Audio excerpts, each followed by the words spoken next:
Hello. I'm making a video with this rock, and this rock matches my pants. I want to show my pants real quick.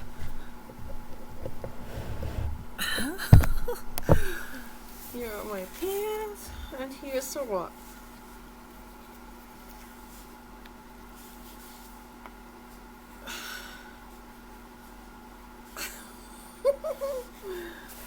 A matching rock to a matching pants. Looks good together. Yes, it does. And a matching belly dance, which I still have to do today.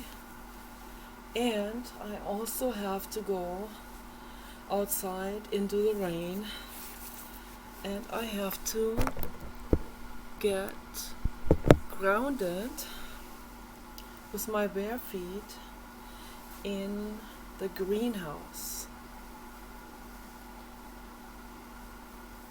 on that's cement grounding. Greenhouse cement bare feet grounding. I have to get my garden chair, which is by that kiddie pool. I have to go all the way out there and get that garden chair, put it in the greenhouse, barefoot in my croc shoes, and then I have to put my bare feet onto the cement for 10 minutes or 15 minutes. And when I take my supplements, I have to take one cranberry capsule, because of grounding outside with bare feet in the cold, which is always a little bit risky to get a bladder infection. So I prevent my bladder infection with one cranberry pill. Cranberry capsule.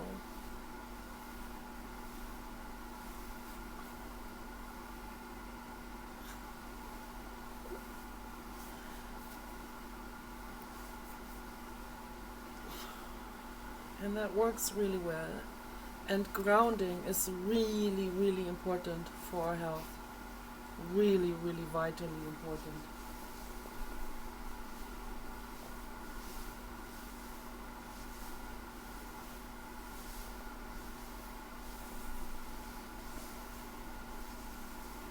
And this belly dancing is absolutely vitally important.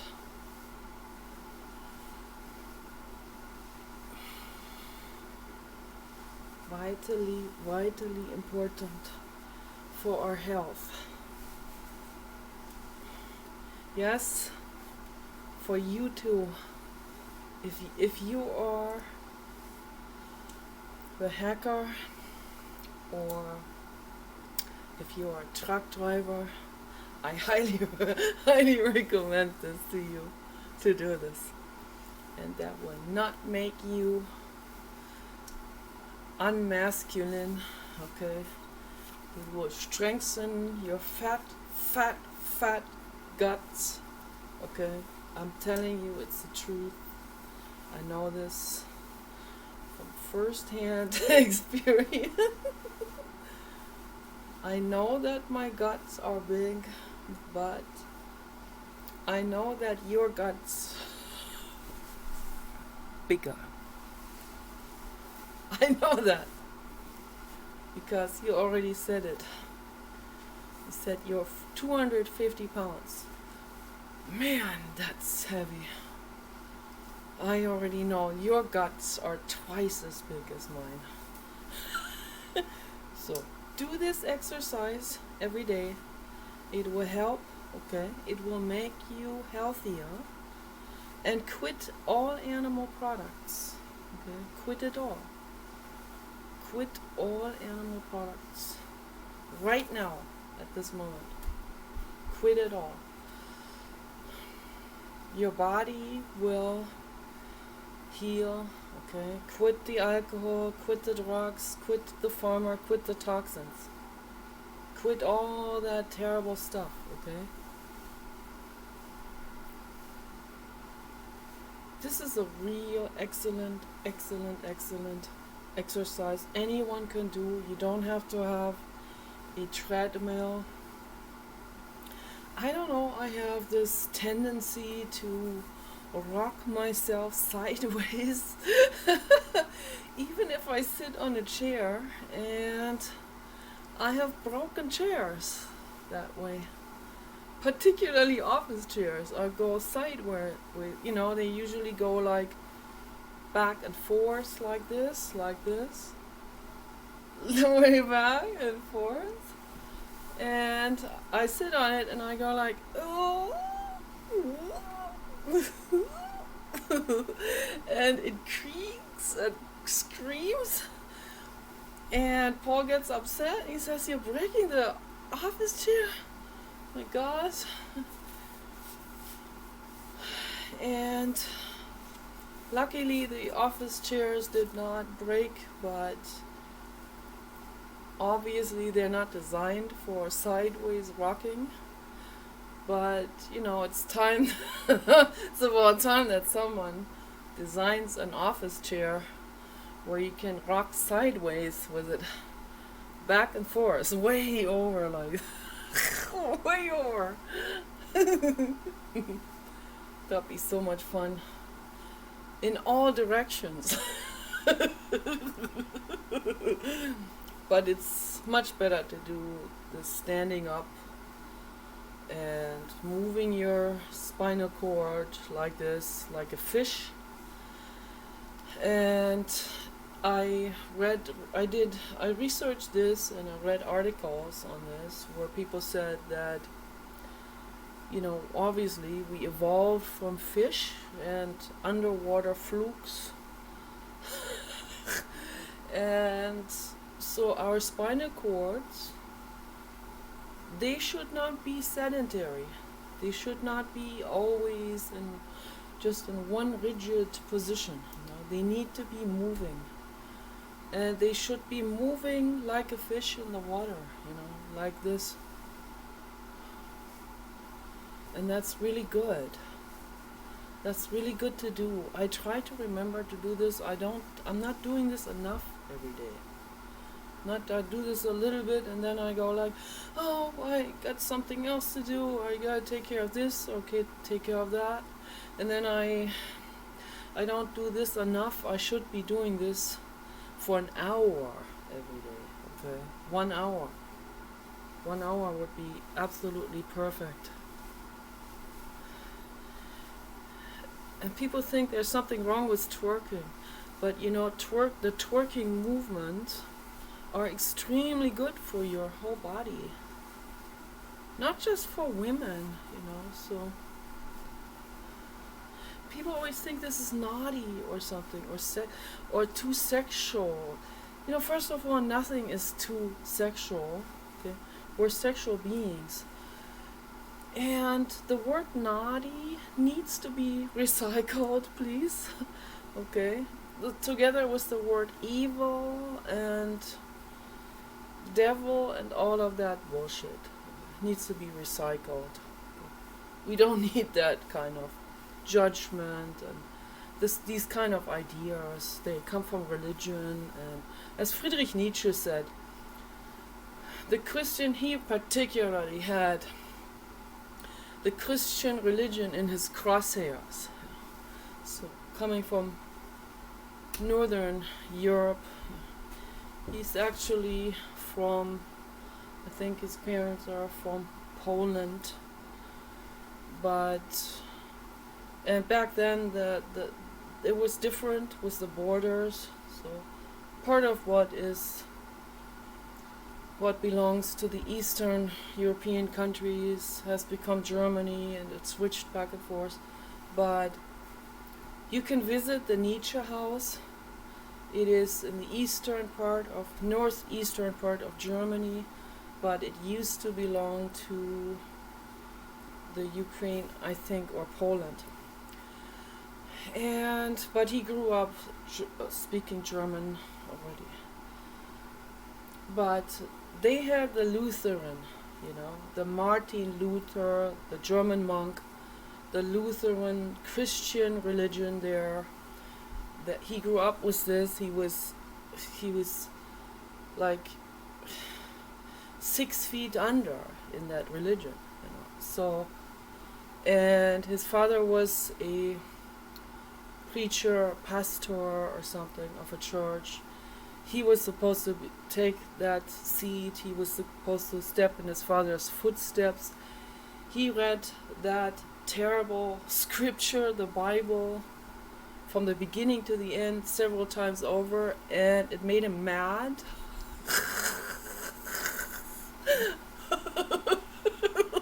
It made him so mad reading that Bible, because he saw these incredible contradictions and the judgment and this measurement of good versus evil, and the dualism and the hierarchy and all of that. That made him really mad, and he saw how crazy people became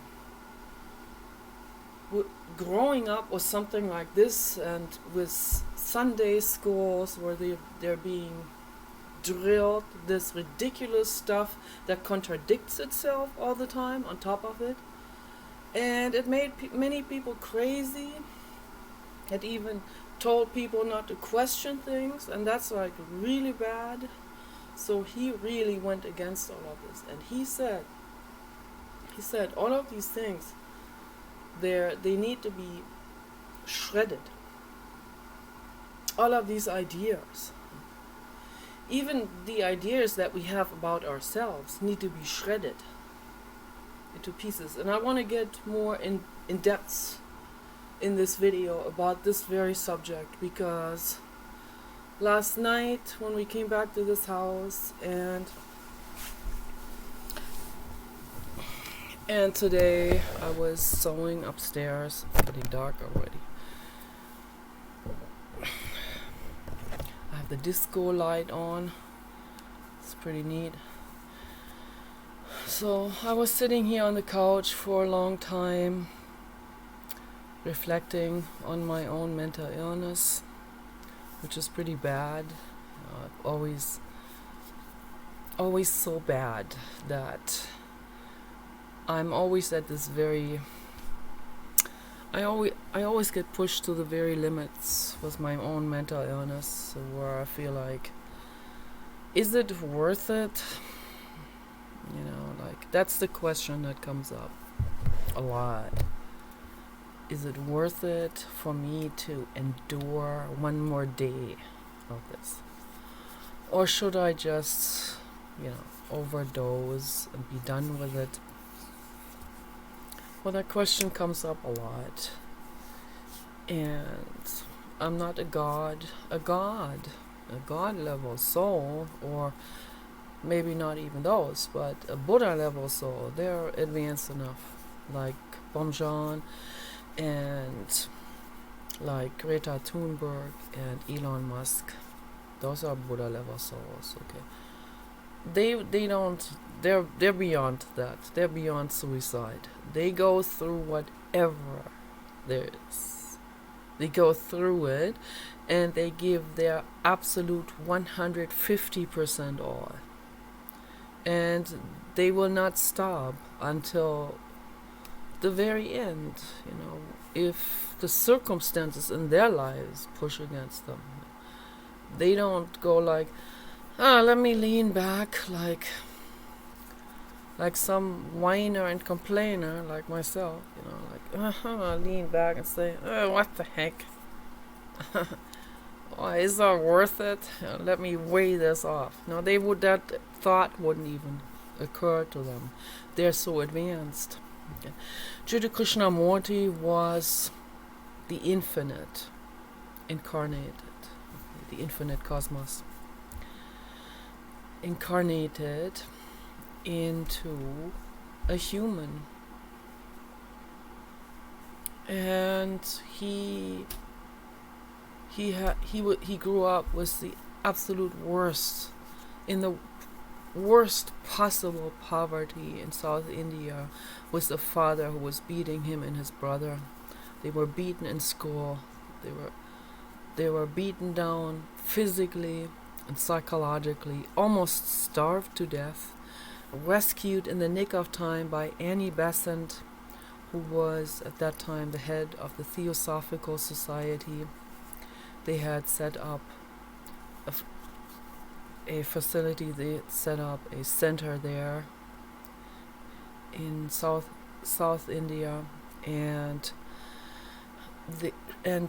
they saw someone, I guess Annie Besant recognized the Buddha in Jiddu Krishnamurti when he was a child, when he was like, I don't know, 10 years old or 8 years old, was there, was the brothers were there, was their father, who was violent, who was a janitor working there for the Theosophical Society, and they saw that the father was well nourished and the boys were at the brink of starving to death. And it was a long battle, but she got custody over the boys, even though she was not related to them, because she could present to the judges there that the father was not taking care of them, was neglecting them really, and they would be starving to death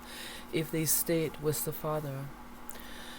So they won the custody battle over the boys and saved their lives. And those two boys, Jiddu Krishnamurti said, looking back on his childhood and seeing some of the photos where he was standing there with his brother, and they were holding hands and they were looking at the camera person, and he said the expression in their faces was just complete, total innocence and love.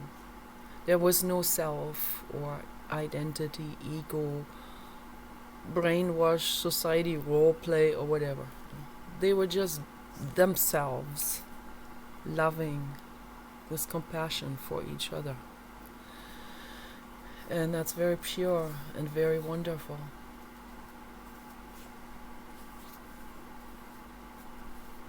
And Jiddu Krishnamurti, he always said that all of these, the religions and these ideas that people have about their role that they were given by society, you're supposed to look like this or that, or behave like this or that, or you have to adapt like how they talk, or when in Rome, act like the Romans. This is all completely wrong. Okay, this is wrong. I mean, when it comes to saving your life, it's probably good to kind of blend in to the point where, you have to protect yourself, but not on cost of someone else, not on cost of honesty for the world, not on cost of, where the world suffers, where negative ideas and beliefs get perpetuated. Okay, not in that sense.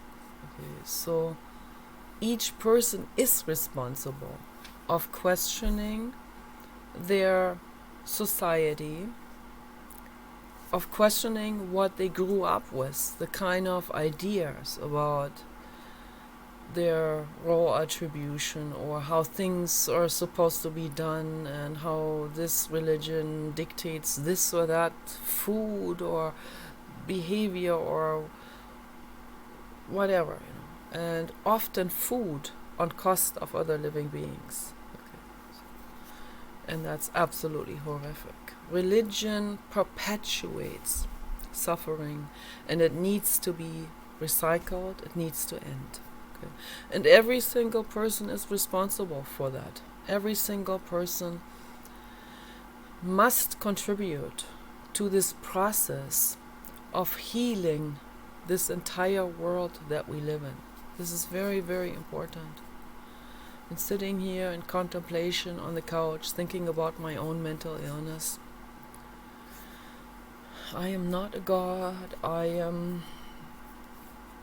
suffering a lot, but as Jiddu Krishnamurti said, because of the way he was beaten and the way he grew up with his brother didn't make it. His brother got very, very sick and died at a very early age, like, I don't know, around 20.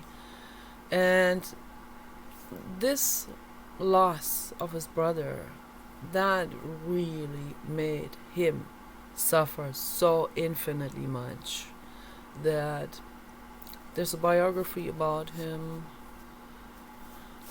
A woman, his best friend, wrote this biography about him. He gave his permission to that. He gave his agreement to this documentation, although he felt exposed with a lot of things, but he thought it's okay, it is important, this story, how he grew up. A lot of people, most people, would end up becoming a drug addict or an alcoholic. What he did is he just toughed everything out. He wouldn't even take anesthesia. If he got an operation, he would later talk that the pain was substantial, he would say, but now it's over, it's out of his mind. Okay. So I'm pretty sure he did not take anesthesia or any of these kind of things. He wouldn't even take any kind of praise. He would reject any kind of medal, any kind of award. He was at the United Nations. They wanted to hang some kind of award around his neck. He kind of pushed, and the guy insisted, and he kind of pushed hard against that medal. Pushed that medal back into the arms of that person. He said, "No, I don't want that. Keep that. I don't deal with these kind of things. Okay. I'm glad you have gratitude, but I don't believe in these kind of awards or whatever kind of institutions, whatever kinds of practices or religion or customs, whatever people are used to, any kind of holidays or so. Those are just ideas, and this becomes mental illness. So I'm very well aware about that. My own prayers are really also that there's no border at some point.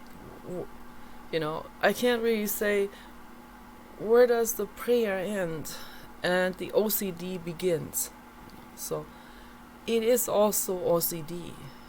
It's just various degrees of more prayer and more OCD. That's all it is. And I'm aware of that. And I'm glad that I'm aware about this. Because I want to be aware about this. I want to become more and more and more aware in my life. This is very important. So, it's getting really dark outside, but it's nice. I like it. I have this one. I have the camera now in the middle, and I have the Google white around it to give me some light from the front, but it doesn't look very good, that light. It's not very pretty making. That light. It's kind of like this blue computer light, but it's okay. But we have the disco light on, and that looks okay. Usually the light from the sun is nice coming through there. So hopefully tomorrow I'll make a video earlier, because I have to make a video now earlier because the sun goes down sooner. So, and still making video. Yeah, okay, I turned it. Okay, so Paul doesn't want to be in the video at all, and I don't understand why, but whatever, I have to respect that. So I have to question myself, I have to question my own beliefs. When I was upstairs, I was sewing, and then I have associations that come into my brain, and then these associations, they cause me anxiety, and then I have to do OCD rituals and affirmations and prayers, and it's really unnecessary, because I know that the blue god is already protecting us. So, but that's mental illness, these associations, and I know that my ex-boyfriend Norbert, when he had this psychotic episode, he's talking about this. He said his brain was permanently like speed chess, he would call it, speed chess associations that his brain was doing non-stop. I mean, that must be a hellish state of mind. Constant associations, like everything was linked up with danger. Everything was danger. That is a mentally ill state of mind. That's not a natural state of mind. That is a pathological state of mind. Okay? And I know very well how that feels like. I don't think I've been, I don't know if I have been to that degree where Norbert was. My brain is also different, I have a lot more knowledge than he has ever had, and that's because where I grew up, through my parents, we had the chance to get more knowledge just from our family alone. The school added to this. Then I had higher education than he had, and his parents were not educated. They were workers. And then with that and the psychotic state, so then he could not at all, he couldn't know what is what. Is this false? Is this true? Where does that come from? This association made him scared. Whatever, he went through, he saw symbols everywhere. Everything became a symbol of threat and danger and doom. So that's a pathological mental state. And we can have that, but if we have enough educational background, if we have enough knowledge, then we can recognize, even in a real bad mental state and of extreme fear, we can still recognize, wow, no, this is total mental illness. This is a false association. This is neurotic. This is just some kind of fear. It's fear associations that have to do with our lopsided brain chemistry. And so when we can recognize this cognitively, that helps a lot. That can buffer us from falling all the way down. That's why I'm saying it is vital to learn as much as you can about yourself and the world, and not through religion. Okay, religion is anti-information. religion is making people completely crazy. Okay, so completely crazy. When I was upstairs sewing, I was thinking about that Andrea Yates. I don't know if you remember that case. That was, I think it was in 2000 or 2001, when a young woman, Andrea Yates, psychotic woman, fundamentalist Christian, drowned her 5 boys in a bathtub, one at a time. The other ones saw that. They ran away from her. She ran after them. She dragged them to the bathtub and drowned them, every one of them. And so that was on the news at that time, and it is horrifically tragic, okay? That's a case of criminal insanity, one of the worst things I've ever seen. And it is caused by the Christian religion, okay? And also, of course, bad nutrition, unhealthy lifestyle, always at home, not getting grounded. Father was working, wasn't there for them, and I guess a cascade of bad,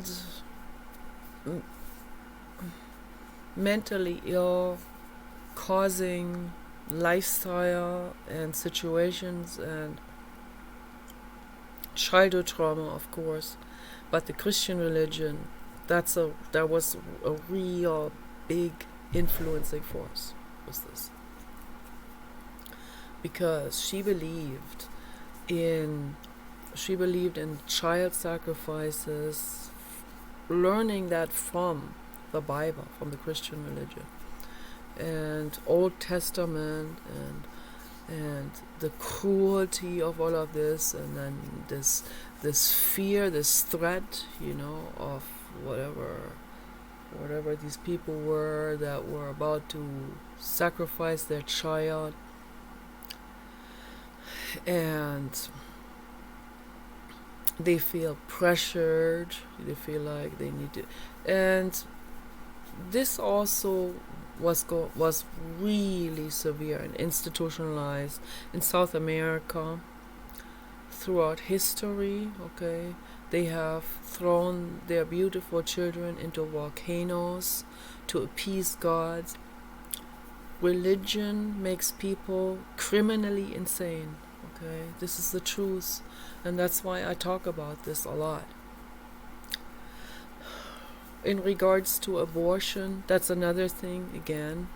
And I'm going to get to also the really depths of the hater and all of that. I'm going to get to this in a moment, but I want to just right now, I want to finish talking about religion making people crazy. The judgment on abortions comes from religion, okay? Purely from religion. Okay, and nothing else. So even if the circumstances in childhood and all of this and whatever people link up, that adds, of course, to, I'll get to this in a moment, but the religion is really the driving force here. Even in people who think they are beyond religion or past religion, or they have switched their religion from Christian to Satanism or whatever. Satanism is the Christian religion, okay, right there. It is. Okay. It's just that the Christian religion has 4 gods. Okay? The devil, the white-bearded man in the clouds, Jesus Christ, and the Holy Ghost. So Paul told me that because he grew up with that religion. And he's an atheist, so that turned him against all of that. And he questioned all of this at a very early age, and I highly respect him for that.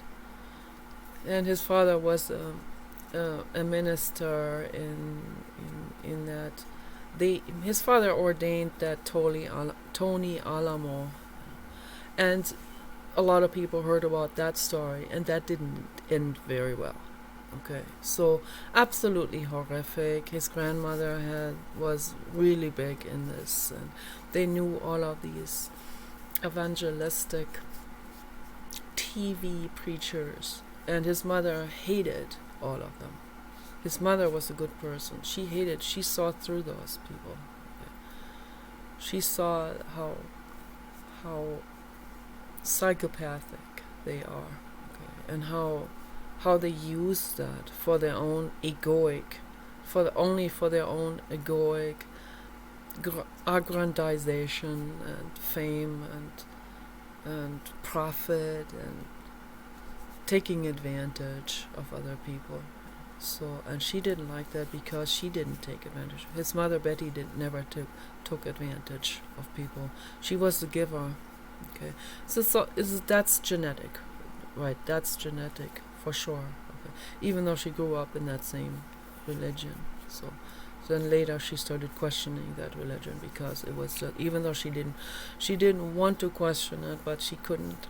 There's no way she cannot continue believing in this when she sees how it's being exploited and the lies and the contradictions of that religion itself. I mean, you can't ignore it. Some people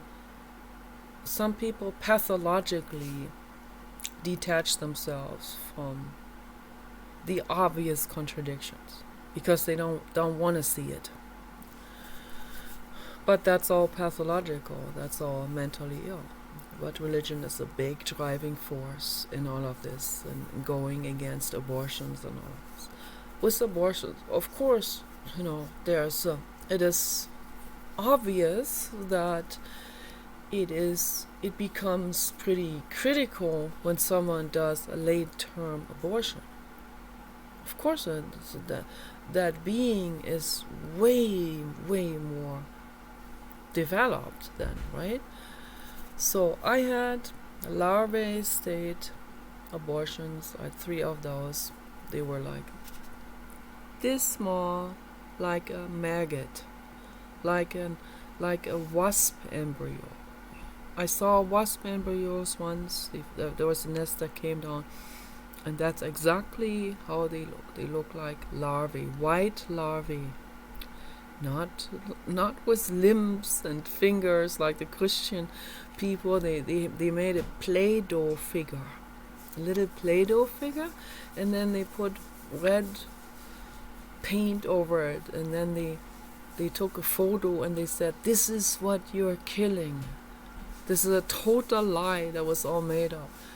The actual, in the first 3 weeks of gestational development, it is this small, this like maybe a centimeter, that's about a centimeter, okay, long white maggot larvae. Okay, so the human gestational development goes through the entire evolutional stages of body. If you pay attention to biology. Okay, so at that stage, they are not as sentient as a baby is. They're not babies. Maybe you want to call a wasp embryo a baby. You probably don't, right? You eat baby pigs. Okay, those are babies. Those are just as much babies and children as a human baby and a human child. The baby piglets and the adult pigs, just like us, equally sentient. But you eat those and then you go, "You baby murderer," you say to me. I don't know why you bring this stuff up. I have the feeling because you spy on me, you see what I'm doing, you see that I'm a free person. I'm not sitting there waiting for you to finally make up your mind and be nice to me so that maybe we could have a good relationship or friendship. No, I'm not gonna wait there for another 10 years or whatever until you finally decide, I'm gonna be nice to Nicola now. Let's be friends, I'm gonna support you, Nicola. I'm supporting you. No, you're not supporting me, okay? You're not supporting me. You're psychopathic towards me. Okay? So, for me, I'm not gonna sit there waiting for a psychopath to become nice, because I try to help, I know I can't help a psychopath. I can't help you. You can only help yourself. You have to want to become nice. You have to really want this from your conscious effort. Okay? You have to want to become nice. I can't make you nice. So I'm not gonna sit there waiting. I live my life, man. Okay? You spy on everything I do. Okay? I go to Facebook, I flirt with men.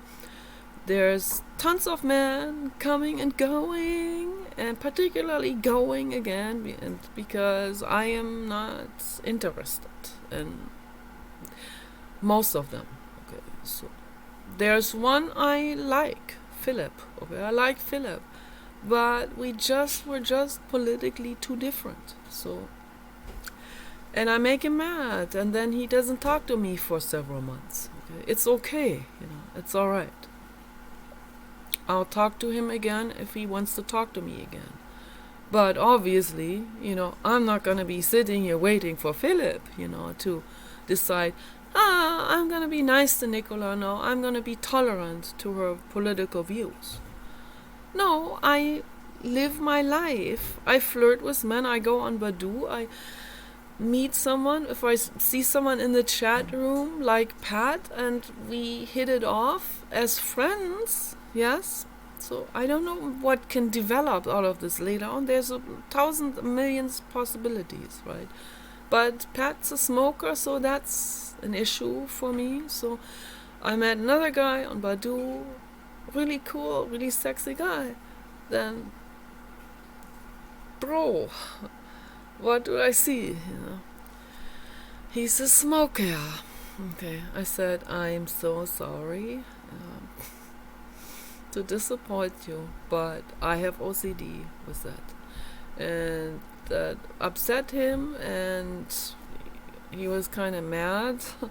I understand, but I cannot be with a smoker. It doesn't matter how good they look, or how rich they are, or how nice and amazing and educated, whatever. If they are smokers, I'm sorry, I cannot. I have to dabble along with that same loneliness and all of this, because I have such OCD with cigarettes and cigarette particles. It's not fun anymore. And also that's my mental illness again. It's my personal mental illness. That's extreme, it shouldn't have to be that way, it shouldn't. I know that, for example, my brother had a girlfriend. She was not a smoker, and it didn't bother her that my brother was a smoker. So I can't even invite my brother over to my houses. I cannot. Whether I get along with him in that moment or not. Okay. I love them. I wish them the best. I talk to him on Google Hangout. I cannot invite a smoker to my place. I can't have a smoker sit in my van. Okay. I don't even want to shake the hand of a smoker. It's that bad, so bad. The OCD is so bad. And that's mental illness. It shouldn't be that way, okay? But it is. So, obviously, it is pretty challenging for me to find someone who is exactly perfect in every way, and in in all of those details, so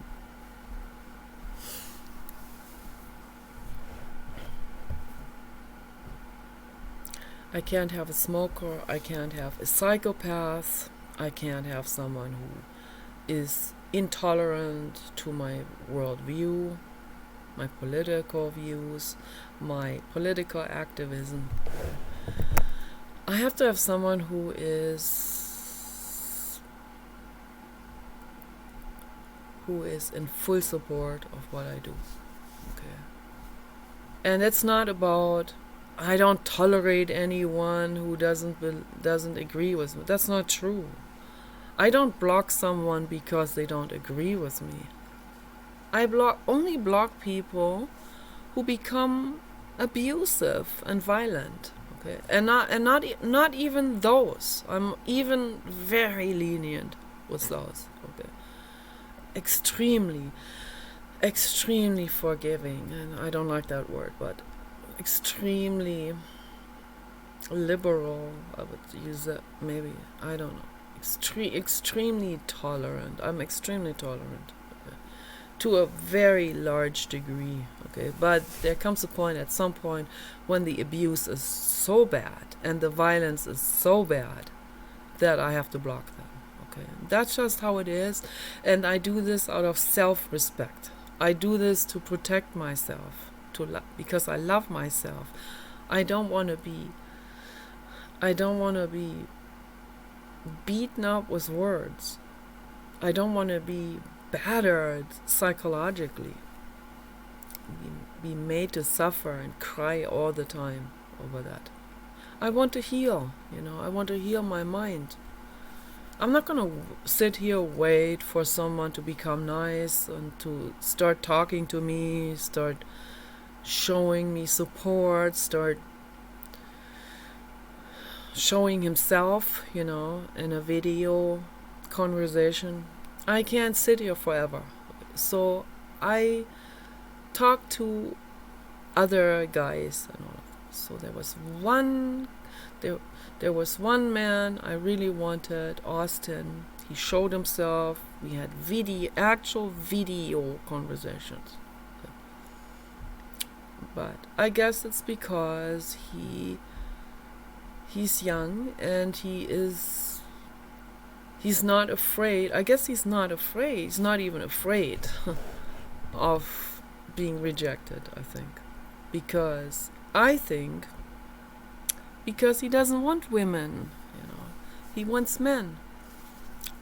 He's a photo catfisher. That's what he is. I'm sorry to have to call it by the name. Okay, you are a photo catfisher, Austin. Okay, that's what you are. You want me to send as many photos and also video clips, and then you can make money with that.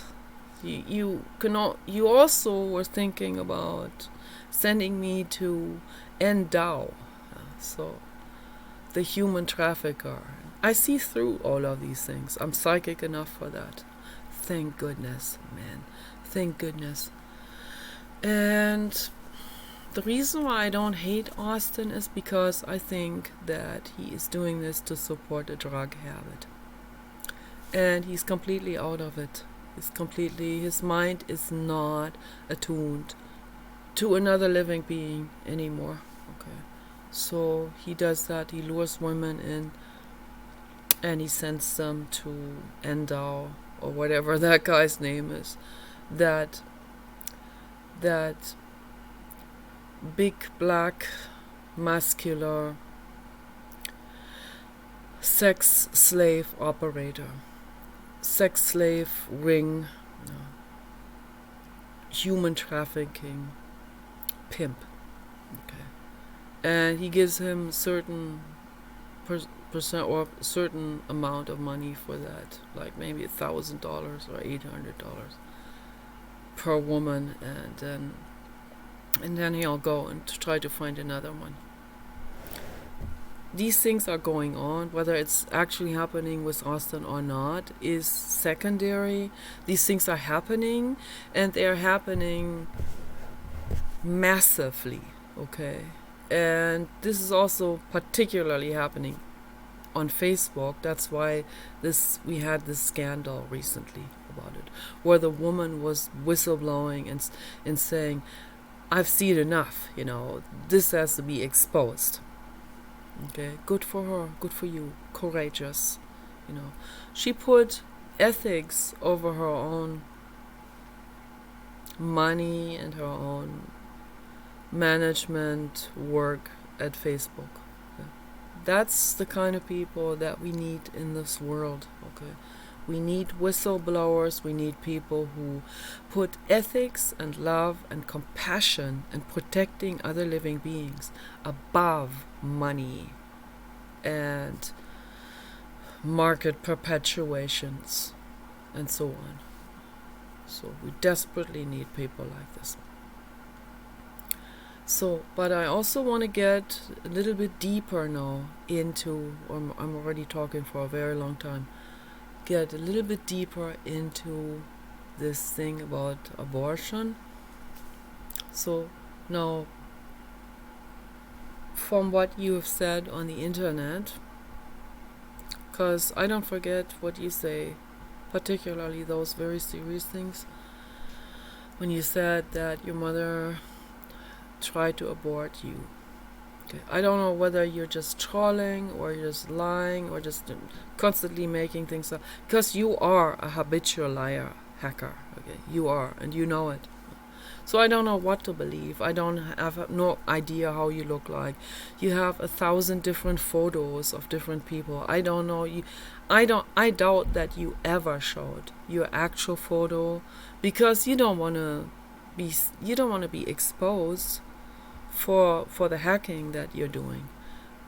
On alcohol, you leak it out to me. You leak it out. You see what I'm doing in that moment, okay? That's why I put the paper over it. You still hear me talk. I cry. You're crying right now. So how do you know? Because you're spying on me. That's why, okay? And you don't want to show yourself. You don't want to be exposed. So nobody has any clue on how you actually look like, okay? You have, I don't know, 8,000, I don't know how, 10,000 different YouTube accounts. YouTube, they should have a limit on how many accounts someone can open with each device, okay? Or we should have facial recognition where the computer says, you have already opened one account. That's enough, okay? So you only need one account. The account of you with your face, your actual face. That's what we need to have in the future, okay? No more duck cartoons and nasty bullying and sarcasm and hiding, okay? Finding fault with other people's appearance, but you will never show your appearance. You find fault with my belly, your belly is, I betcha, is twice as big as my belly. How much you want to bet? Okay. How do you think I know this already? Because I observe, I listen. But what you said about that, if that's true, and I believe it is, it could very much be true, that you've been through hell, okay, and that your childhood was hell, that your mother was hellish, that you never had a dad, that your mother was, as you said, she was masochistic, she liked to be gang raped by your father, impregnated by him. Then she tried to get rid of that herself, maybe because she was ashamed to go to a gynecologist or too poor. I don't know what the circumstances were, okay? Or I don't know what, or religious, there's the religion again, and then the people, they do it themselves because they don't want the others to see that they had an abortion. So the whole thing is so incredibly awful, going to a gynecologist, having that done professionally.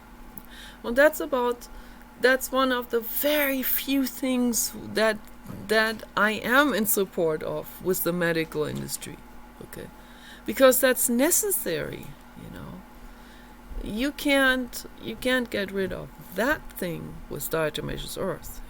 No, that thing doesn't react to diatomaceous earth. That diatomaceous earth is good for that, for that multicellular organism that is already there in the uterus. Okay. So the embryo that's developing. So it's quite different. That's quite different to a parasite, of course, in its entire. But it's still in that state, of course, developmental state in terms of neurology. So, but I don't want to get into that now. So, but I know one thing for sure is that if such a being, that survives an attack like this with knitting needles or something like that, now that's hell. That's hell for sure. And I know this from Annalise, my child therapist.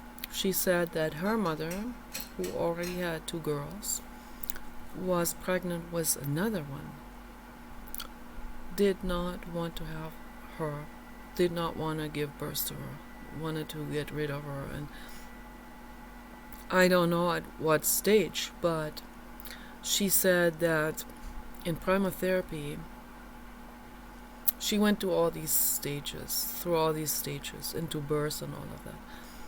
She's had been doing this for a very long time. And she said that at some point, when I was already there in LA with her together, and at some point we lived there together for months. And it was during that time when every day when she was waking up, she had these memories. Those were physical memories of where she felt like she was beaten over the head, beaten. Her whole body was beaten with big sticks. And she says those were visceral memories of her body being attacked with knitting needles by her mother, who was trying to abort her. Okay, but didn't succeed. And then growing up with unimaginable neurological trauma and unimaginable suffering, and not even knowing where that's coming from. And her birth was also extremely difficult. So all of these things come together, like intrauterine trauma, which could be an attempt to abort, or alcoholism by the mother, or drug addiction by the mother. There are mothers who are heroin addicts that still carry out a child, often prematurely born. Those people, if they make it, if the baby makes it even at all, if they grow up later on, if they become adults, they suffer like hell. Trust me on that. And if that's the case with you, I can clearly see how much you're suffering. And I see how much you're suffering. Whether that's true what you told me or not, either way. You have extremely bad and deep-rooted trauma that goes way before birth. I can clearly see that. Okay. And I don't blame you that you want to numb that. I don't blame you at all. You want to numb that away. You want to drink that away. You want to take drugs. You want to you don't want to feel this. You don't even know what it is. It just feels bad. You will probably call it your life bland or boring, but that's because you don't know what it actually is. It's not bland or boring. It's not neutral. It's painful, and you don't want to live with that pain, so you numb it, and you call that more exciting. You call the drug life more exciting. You call the sober life like bland, boring, or you feel like you actually feel dead or like a zombie, or you feel don't even feel alive because of that pain. That pain is so extreme, right? So you take drugs in order to feel more alive, but it's really the opposite. It makes you more dead. It does not make you really experience life and live. Okay? You're destroying your body with that. It's slow suicide. That's what that is. And it's bypassing life. It really is. And Jiddu Krishnamurti, as much as he suffered, he toughed all of this out because just because he's the infinite cosmos. That's nirvana. That's the nirvana state of soul. Okay, that's the infinite soul. Okay, of course, that infinite soul will want to tough that body out. That body that it goes into, in that case, was Jiddu Krishnamurti. So we can't expect that from other people. Everyone has a different soul developmental mental stage, okay? And don't put that into your hierarchical thinking, okay? You don't have to. It's not necessary. There's no shame in it, okay? If you're a stagnator soul, then that's what you are, okay? You come from the stream of sorrow. And that's what I was thinking about when I woke up today. What is that stream of sorrow? Some people call it Hades or hell. What is that stream of sorrow that Jiddu Krishnamurti called it that? The stream of sorrow. And Dr. Shainberg asked him, what do you mean, stream of sorrow? Where does it come from? And Jiddu Krishnamurti said, it's there. And Dr. Shainberg said, but where can we find it? And he said, no, it's just there. It's there too, in existence. So. And when people do horrific things, they feed more of this negative karma into that stream of sorrow. So every horrific action, and every time you hurt another living being, every time you make me cry, you feed more into this stream of sorrow. We want to dissolve that stream of sorrow. Okay, so don't feed into it more. Don't do it. Don't identify yourself as being a cunt, or the C word, as you used that word. That's a self-image that comes from ego. The ego always thinking, if I'm tough, if I'm meaner than he is or she is, then I can be the winner. That's the ego thinking. That has nothing to do with truth. Okay, that just makes things worse. That accumulates your bad karma. Okay. You can dissolve that. Make a conscious effort on this. That's my plea to you. I know you've had it rough, but not everyone is then becoming a psychopath. Annalise didn't become a psychopath. She's a light worker soul. So that is 2 levels higher than stagnator. You're a stagnator soul. And I don't mean this in any way of hierarchy or making you feel bad. It is what it is. My mother is a stagnator soul. Okay. Most humans are stagnator souls. And they just don't know how to cope with any of these things. With their lifetime, with their childhood, with their physical trauma during fetal development, with their past lives. They don't know how to deal with this. Okay? So I don't blame any one of you from a higher perspective. I don't blame anyway. I stay away from this. I don't use the word evil, okay? That belongs into a museum, okay? You act the way you act out of a despair. You are in a desperate mental state of being understood and seen. And I bet I'm the only one who can understand you and see you. The only one. And for some weird, strange coincidence, you found me in this chat room where you would least expect someone to find someone who would understand you like this. Okay. Most people, and there's very few people who are able to understand you in this world. Very, very few.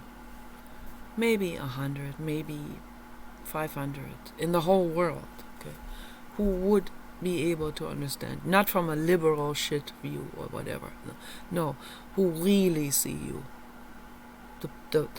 You're suffering, what you're doing. They wouldn't cater to you. I don't cater to you. I don't cater to your ego. That doesn't help you. That doesn't help anyone. Okay? But I understand you. I see you.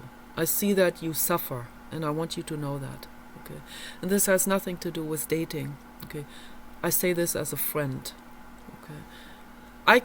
There's no way I can date a psychopath. There's no way. Okay?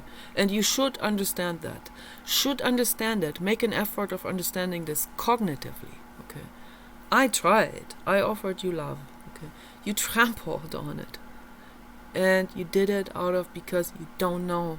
You don't know what to do. Everything is upside down and reversed in your head. Okay? You see friendliness as a threat and meanness as real.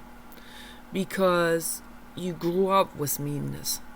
So it feels fake when someone is actually loving and nice to you. They must be trolling you. They must be having some sinister thoughts or agendas. And I don't blame you, because that's where you're coming from. Okay?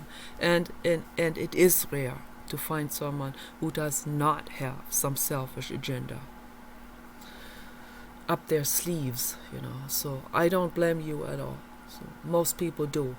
Okay, we live in a world of extreme sorrow, and that's why I'm saying we must make an effort to make it better. You can. You are intelligent. You have a prefrontal cortex.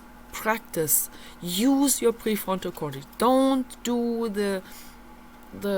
this hippocampal amygdala loop, which evades the prefrontal cortex. Use your prefrontal cortex. Breathe and think. What is this going to do? What is this going to do to your life? How are you making others suffer? Okay.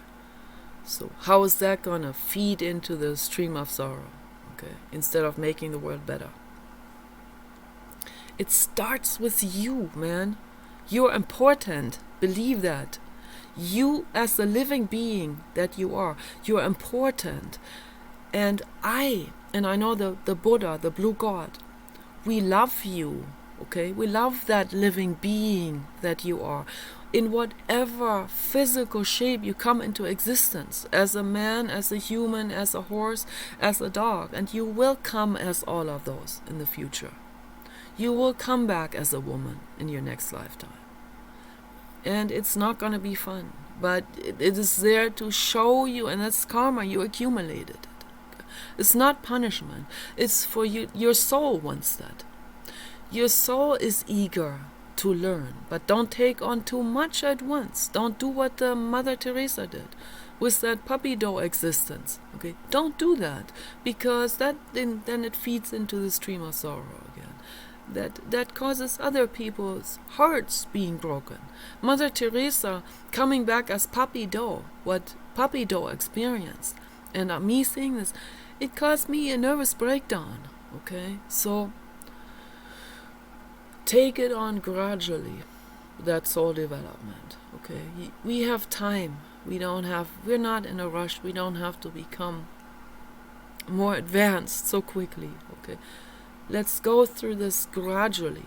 But in your lifetime right now, make a conscious effort on healing yourself. Okay, that is my appeal to you. Okay, take care.